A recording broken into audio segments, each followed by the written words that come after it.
ہر 2 گھنٹے کے بعد ایک خاتون کی موت واقع ہو رہی ہے صرف سروائیکل کینسر کی وجہ سے۔ بہت ہی موذی مرض ہے، بہت خطرناک بیماری ہے۔ 7,000 ہر سال، اور ان میں سے 5,000 خواتین کی موت واقع ہو جاتی ہے اس کینسر سے۔ یہ جنسی تعلق سے منتقل ہوتا ہے، میاں بیوی کے تعلق سے آپس میں منتقل ہوتا ہے۔ یہ ویکسین چونکہ 2006 سے لگ رہی ہے، یہ ویکسین تیار ہونا شروع تھی 1990 میں آسٹریلیا میں۔ اس کے بعد یہ آہستہ آہستہ مختلف مراحل سے گزری اور فائنلی 2006 میں امریکہ میں اس کو اپروول ملی فار میس ڈسٹریبیوشن۔ لڑکی کو، کسی خاتون کو اگر یہ ڈر ہے یا احتیاطاً بالکل کہ وہ اپنا ٹیسٹ کرا سکتی ہیں کہ میں کہیں بالکل ہر 3 سال کے بعد اپنے ڈاکٹر کے پاس جائیں، پیپ سمیئر کا ٹیسٹ کرائیں، اس میں ارلی چینجز ڈیٹیکٹ ہوتی ہیں، کینسر بننے سے پہلے کی چینجز آ جاتی ہیں، اس پہ وہیں ٹریٹمنٹ ہو جاتی ہے۔ کینسر سے بچاؤ کے لیے ایک ویکسین کا بڑا چرچا ہے، سوشل میڈیا پہ دھڑا دھڑ لوگ اپنے تبصرے کر رہے ہیں اور ویڈیوز شیئر کر رہے ہیں، بہت سارا فیک ڈیٹا جو ہے وہ سوشل میڈیا پہ وائرل ہو رہا ہے۔ اچھا، یہ جو کینسر ہے دراصل ہے کیا، اور یہ ویکسین والا معاملہ کیا ہے؟ یہ لگنی چاہیے نہیں لگنی چاہیے؟ ہم اس پہ خود تبصرہ نہیں کریں گے چونکہ ہم اس چیز کے ایکسپرٹ نہیں ہیں۔ ہم نے اسپیشل ڈاکٹر صاحبہ کو بلایا ہے، ڈاکٹر صوبیہ ظفر ہیں، گائنیکالوجسٹ ہیں، سینئر ڈاکٹر ہیں، ان سے ہم رائے لیں گے۔ کچھ سوال ہیں، کچھ عوامی سوال ہیں اور کچھ ہم سوال کریں گے اور انہی سے جاننے کی کوشش کریں گے کہ دراصل یہ سارا معاملہ کیا ہے، حقیقت کیا ہے۔ السلام علیکم ڈاکٹر صاحبہ۔ جی وعلیکم السلام۔ اچھا ڈاکٹر صاحبہ، بتائیں کہ یہ جو سروائیکل جو کینسر ہے، پہلے تو بتائیں کہ بیسیکلی یہ ہے کیا؟ اچھا، سروائیکل کینسر جو ہے یہ ایک خواتین میں پایا جانے والا کینسر ہے جو بچے دانی کے منہ کا کینسر کہا جاتا ہے۔ اچھا، بچے دانی کو ہم یوٹرس کہتے ہیں اور اس کے نیچے جو اس کا ایک یہ الٹی ناشپاتی کی طرح کا ایک سٹرکچر ہے، جس کا نیچے والا جو حصہ ہوتا ہے 3 to 4 سینٹی میٹر، اسے ہم سروکس کہتے ہیں۔ یہ اس حصے کا کینسر ہے جو کہ پھیل کے بچے دانی کے اوپر تک جا سکتا ہے، نیچے تک سائڈوں پہ بھی پھیل جاتا ہے۔ تو یہ ایک بہت ہی موذی مرض ہے، بہت خطرناک بیماری ہے، اور اتنا موذی ہے کہ سٹیج 1 تک اس کی سرجری ممکن ہے۔ اگر یہ سٹیج 2, 3 میں چلا جائے تو سرجری بھی ممکن نہیں رہتی، اس میں ریڈیو تھراپی اور باقی ہمیں ٹریٹمنٹس پہ جانا پڑتا ہے، اور اس سے اموات بہت زیادہ۔ اس وقت ہمارا جو ڈیٹا ہے وہ یہ کہتا ہے کہ ہر سال 7,000 نئے سروائیکل کینسر کے کیسز سامنے آ رہے ہیں ہمارے پاکستان میں۔ 7,000 ہر سال، اور ان میں سے 5,000 خواتین کی موت واقع ہو جاتی ہے اس کینسر سے۔ اب آپ اس بات کا اندازہ لگائیں کہ ایک ایسی بیماری جس کا علاج ہی، کیونکہ ہمارے یہاں جو کیسز آتے ہیں وہ آتے ہیں لیٹ سٹیج پہ، ارلی سٹیج پہ لوگ آتے نہیں ہیں، اس کو ان سمٹمز کو اگنور کرتے ہیں یا ان کو لائٹ لیتے ہیں جو بھی اس کے سمٹمز ہیں، اور جب آتے ہیں تب تک وہ اتنا ایڈوانس ہو چکا ہوتا ہے کہ اس کی بعض اوقات علاج بھی ممکن نہیں رہتا۔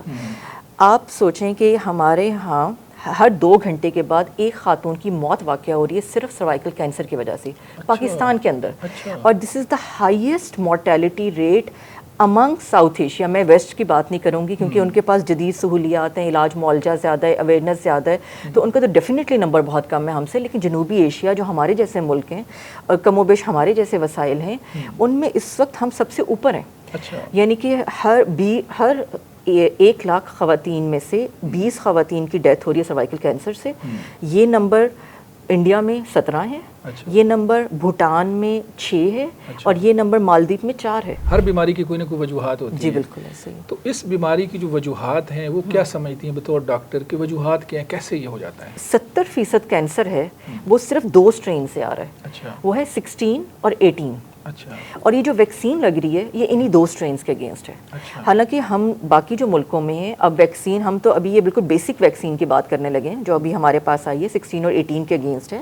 باقی جو ماڈرن ممالک یا ویسٹرن کنٹریز ہیں ان میں 4 کے اگینسٹ بھی ویکسین ہے موجود، ان کے پاس 9 وائرسز کے 9 سٹرینز کے اگینسٹ بھی ہے، یعنی کہ وہ اتنی ترقی کر چکے ہیں۔ یہ وائرس منتقل کیسے ہوتا ہے؟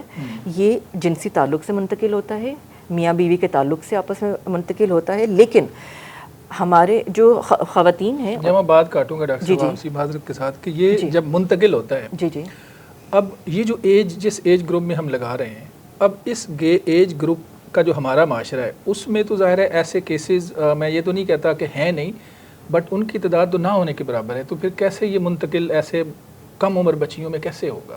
اچھا دیکھیں، اب یہ جو آپ نے بڑے اچھا سوال کیا، یہی کنفیوژن ہے لوگوں کو۔ جی بالکل، لوگ یہ سمجھتے ہیں کہ یہ ویکسین شاید کوئی ٹریٹمنٹ ہے، کوئی علاج ہے، جب جس ایج میں خواتین کو یہ خطرہ لاحق ہو اس ایج میں لگنی چاہیے، حالانکہ یہ علاج نہیں ہے، یہ بچاؤ ہے، یہ پریونشن ہے، اور پریونشن ہمیشہ پہلے کی جاتی ہے، اس ایج میں آنے سے پہلے کی جاتی ہے۔ اب آپ ایک تو میں دو باتیں یہاں پر رکھنا چاہوں گی۔ ایک بات تو یہ ریسرچ سے پروو ہوئی ہے کہ جب 15 سال سے پہلے ہم HPV کی ویکسین لگوا دیں بچیوں کو، جو کہ پوری دنیا میں بھی لگ رہی ہے، 4th اسٹینڈرڈ 4تھی کلاس کی بچیوں کو لگائی جاتی ہے، 9 سے 10 سال کی بچیاں ہوتی ہیں، تو اس میں امیونٹی بہت اچھی ڈیولپ ہوتی ہے، جلدی ڈیولپ ہو جاتی ہے، اور میکسیمم امیونٹی آ جاتی ہے صرف ایک سنگل ڈوز سے۔ حالانکہ یہ 15 سے 25 سال کی عمر تک بھی لگوائی جا سکتی ہے، لیکن اس میں سیم امیونٹی لانے کے لیے ہمیں 3 ڈوزز چاہیے ہوتی ہیں۔ ٹھیک ہے، ایک تو بات یہ کہ ہمیں اس میں میکسیمم امیونٹی مل جائے گی، چاہے بچی کی شادی بعد میں ہو، جنسی تعلق بعد میں بھی قائم ہو۔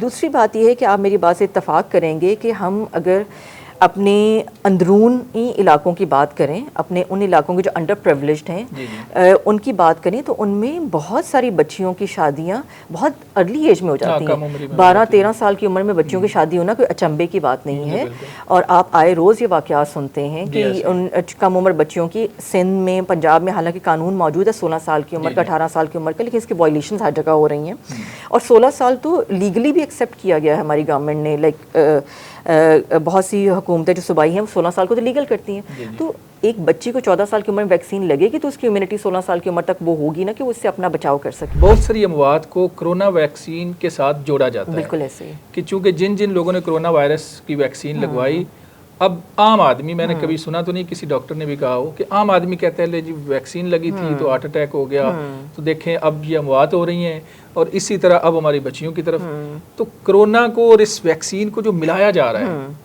کہ وہ بھی ایک سازش تھی کہا جاتا ہے، تو اب یہ بھی کچھ اس طرح کی چیز ہے۔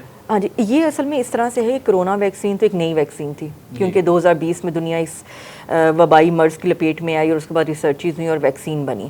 ابھی اس کے اوپر اسٹڈیز جاری ہیں، اس کے جو شارٹ ٹرم کمپلیکیشنز پہ اسٹڈی ہو گئی تھی اس میں ایسا کچھ نہیں آیا تھا، لیکن لانگ ٹرم اسٹڈیز کے لیے ہمیں ویٹ کرنا پڑے گا ڈیٹا کا۔ اس کو میں آؤٹ رائٹلی ریجیکٹ نہیں کر سکتی کہ ایسا نہیں ہے یا ایسا ہے، کیونکہ ابھی اس پہ اسٹڈیز جاری ہیں، 5 سال کا 10 سال کا ڈیٹا آئے گا تو تب ہم اس پہ آتھینٹسٹی سے کچھ بات کر سکیں گے۔ لیکن یہ ویکسین چونکہ 2006 سے لگ رہی ہے، یہ ویکسین تیار ہونا شروع ہوئی تھی 1990 میں آسٹریلیا میں، اس کے بعد یہ آہستہ آہستہ مختلف مراحل سے گزری، اور فائنلی 2006 میں امریکہ میں اس کو اپروول ملی فار میس ڈسٹریبیوشن، اور تب سے اس کے بعد 2008 میں UAE میں، پھر اس کے بعد ملائیشیا میں، مسلم ممالک بھی اس میں آئے، اس کے علاوہ سارا یورپ، سارا نارتھ امریکہ، ایون ہماری مڈل ایسٹرن کنٹریز جس میں کویت، بحرین، قطر شامل ہے، سعودی عربیہ، متحدہ عرب امارات کا پہلے میں نے ذکر کیا، ایون بنگلہ دیش اور مالدیپ، ہمارے ساؤتھ ایشین کنٹریز بھی اس لسٹ میں شامل ہے جس میں یہ میس لیول پہ لگوائی جا رہی ہے۔ بھوٹان کا میں ذکر کروں گی، وہاں پہ 95% بچیوں کی ویکسینیشن کی جا رہی ہے۔ لڑکی کو، کسی خاتون کو اگر یہ ڈر ہے یا احتیاطاً کہ وہ اپنا ٹیسٹ کرا سکتی ہیں کہ میں کہیں، بالکل ہر 3 سال کے بعد اپنے ڈاکٹر کے پاس جائیں، پیپ سمیئر کا ٹیسٹ کرائیں، اس میں ارلی چینجز ڈیٹیکٹ ہوتی ہیں، کینسر بننے سے پہلے کی چینجز آ جاتی ہیں، اس پہ وہیں ٹریٹمنٹ ہو جاتی ہے۔ چونکہ اس کینسر کا یہ ہے کہ کینسر سلو آگے جاتا ہے، کم سے کم 10 سال لگاتا ہے انفیکشن کے بعد کینسر بننے میں، تو اس 10 سال میں اگر 2-3 دفعہ بھی آپ نے اپنا وہ ٹیسٹ کروا لیا ہے تو آپ بالکل آپ تسلی رکھ سکتے ہیں کہ مجھے وہ علامات نہیں ہیں۔ اگر اس کو پتہ چل گیا کینسر ہو گیا تو جب پتہ چلے تو یہ قابل علاج پاکستان کے اندر ہے، اس کا فوری علاج ہے؟ جی بالکل علاج ہے، لیکن وہ ڈیپینڈ کرتا ہے اس کے اسٹیج کے اوپر۔ اگر ارلی اسٹیج میں ہمارے پاس آ جاتی ہے تو پورا ہم کینسر نکال دیتے ہیں، سرجری ہو جاتی ہے، اس کے بعد ریڈیو تھراپی سے مریض مکمل صحت یاب ہو جاتے ہیں۔ لیکن بدقسمتی سے اگر وہ 2nd-3rd اسٹیج پہ آتے ہیں تو اس پہ بھی علاج ہے پاکستان میں، ہمیں بیرون ملک نہیں بھجوانا پڑتا، یہیں پہ ہے، لیکن اس میں پھر اس کا ڈیپینڈ کرتا ہے کہ اسٹیج پہ چلا گیا، وہ مکمل ہو سکتا ہے علاج، نہیں ہو سکتا، کس حد تک ہو سکتا ہے، پھر اس کی اپنی کمپلیکیشن ہے۔ اس کا علاج بھی اتنا سادہ اور آسان نہیں ہے، ایک بہت زیادہ بڑی سرجری ہوتی ہے، ریڈیو تھراپی کے اپنے نقصانات ہوتے ہیں، پیشنٹ کو برداشت کرنی پڑتی ہے، وہ ساری تکلیف سے گزرنا پڑتا ہے، تو اس لیے بہت بہتر ہے کہ آپ اس سے پہلے ہی اس کے بچاؤ کے لیے اقدامات کر لیں۔ چلیں، بہت شکریہ ڈاکٹر صاحب، آپ نے ٹائم دیا۔ ناظرین، آپ نے سنا کہ سروائیکل کینسر کے حوالے سے جتنی بھی معلومات بیسک تھی، جو سوال سوشل میڈیا پہ آ رہے تھے، کچھ افواہیں گردش کر رہی تھی، اس سارے سوالوں کا ہم نے کوشش کی کہ ہم نے ڈاکٹر صوبیہ ظفر سے جاننے کی۔ ان کی رائے یقیناً بڑی مستند ہے اور معتبر ہے۔ انہوں نے ساری چیزوں کو کلیئر کر دیا کہ یہ ویکسین جو ہے یہ خطرہ نہیں ہے، بلکہ آپ کی بچیوں کی مستقبل میں جو ان کے لیے پرابلم پیدا ہو سکتی ہے اس کے لیے حفاظت ہے، بچاؤ ہے۔ تو بیماری آنے سے پہلے اگر ہم کچھ ایسا کر لیں کہ جس سے ہم بچ پائیں تو یقیناً یہ ہمارے لیے بہتر ہے۔ آپ کچھ کہنا چاہیں، کوئی سوال ہو، آپ کمنٹ سیکشن میں لکھ سکتے ہیں۔ اپنے میزبان مناظر علی کو اجازت دیں، دوبارہ ملیں گے، اللہ حافظ۔